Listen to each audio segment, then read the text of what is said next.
Salam la famille, c'est Chronique de l'Atlas, j'espère que vous allez bien. Alors ça y est, la Coupe d'Afrique elle a commencé aujourd'hui. Comme vous savez, tout le long de la compétition, je vais débriefer les grandes affiches de cette CAN. Par contre, le problème qu'il pourrait y avoir, c'est que des fois sur un jour, on pourrait avoir deux matchs qui seraient intéressants en même temps quasiment. C'est pour ça qu'à chaque fois, je ferai des sondages sur Instagram pour vous laisser le choix à vous. À part bien sûr pour les matchs du Maroc qui resteront toujours en priorité. Et justement, les Lions de l'Atlas, ils vont jouer le premier match demain. Donc c'est vraiment le moment de se projeter sur ce Maroc-Ghana. C'est vrai qu'on a vu plusieurs petits problèmes dans la préparation des Marocains avant cette Coupe d'Afrique. Donc c'est pour ça qu'on peut se demander s'ils sont totalement prêts pour aborder ce premier match. Déjà, je pense que sur toutes les nations qui sont engagées dans cette Coupe d'Afrique, si on a bien une qui avait vraiment besoin de cette préparation, c'est bien le Maroc. Et ça pour plusieurs raisons.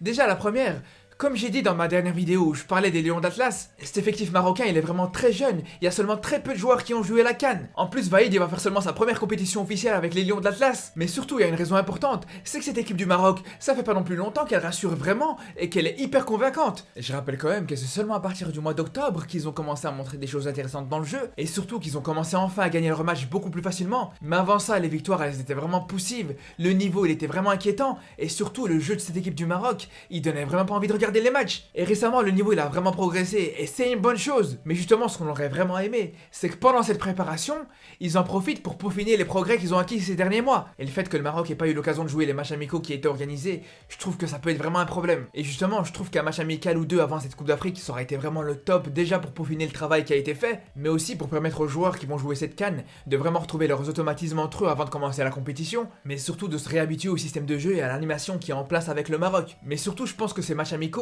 ils auraient vraiment pu permettre aux nouveaux joueurs de mieux intégrer le groupe. Ils auraient pu avoir quelques minutes de jeu avant d'entamer directement la compétition, parce que quand t'as jamais joué en équipe nationale, directement jouer une Coupe d'Afrique au Cameroun, en plus de ça contre le Ghana, c'est pas quelque chose de facile. Donc c'est vrai, le fait que le Maroc ait pas eu de match de préparation avant cette CAN, c'est quelque chose de problématique. Et c'est d'autant plus problématique quand on sait que le Ghana, qui est le premier adversaire du Maroc à la CAN, eux ils ont eu un match amical. Et c'est sûr que même s'ils ont perdu 3-0, on va pas se mentir, y a pas mieux pour préparer une CAN que de jouer contre le champion d'Afrique. Ils ont vraiment mis plusieurs jeunes joueurs pour faire ce match, et ça leur a donné l'occasion de se mettre en jambes. Donc ça peut être un avantage pour eux avant d'affronter le Maroc. Par contre, le fait que les Marocains n'ont pas eu de match amicaux pour préparer cette CAN, on peut aussi y trouver des côtés positifs. Là par exemple, je peux vous garantir que les Ghanéens ils savent absolument pas comment va jouer le Maroc et avec quels joueurs surtout. Même nous en tant que Marocains on a une vague idée, mais on a quand même quelques doutes sur certains joueurs. On va même aller plus loin, on a même quelques doutes sur l'état physique de certains joueurs marocains. C'est le cas par exemple d'En-Nesyri, on sait qu'il a une blessure mais on sait pas si c'est grave ou pas. Pareil pour Chahir, on sait même pas s'il pourra jouer contre le Ghana. Pareil pour des joueurs comme Barcook, on sait qu'ils sont revenus de blessure, mais on sait pas s'ils sont à 100% ou pas. Donc c'est vrai qu'il y a un gros flou autour de cette équipe nationale du Maroc, et vous inquiétez pas, c'est pas Vaïd qui va clarifier tout ça. Je peux vous garantir que ça l'arrange bien, et à juste titre d'ailleurs.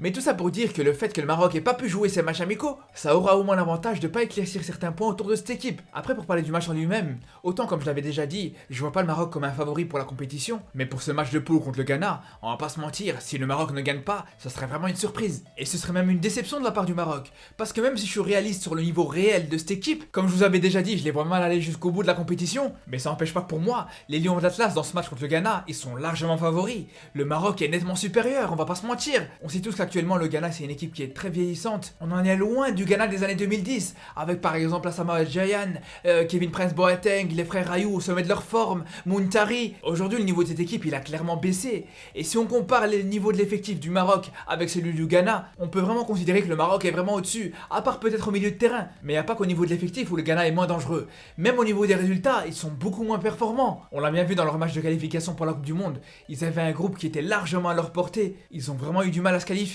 Déjà ils ont fini à égalité de points avec l'Afrique du Sud, mais même dans l'ensemble de leur match, ils avaient vraiment des grosses difficultés. C'est pour ça que pour moi, ce serait vraiment un échec du Maroc de perdre ce premier match contre le Ghana. Après attention, bien sûr que ça veut pas dire pour autant que le Maroc doit prendre ce match à la légère. J'ai même pas besoin de préciser qu'il faut prendre le Ghana au sérieux. Bien sûr que le Ghana c'est une des plus grandes équipes en Afrique. C'est la troisième nation la plus titrée à la CAN. Et même s'ils ont connu des générations avec des meilleurs joueurs, ça n'empêche pas qu'ils ont quand même des très bons joueurs actuellement. Ils ont pas mal de joueurs d'expérience. Ils ont un milieu de terrain avec Thomas Partey, Idrissou Baba et Moubarak Wakaso qui est vraiment un milieu de terrain de très haut niveau. Donc bien sûr ça va pas être facile.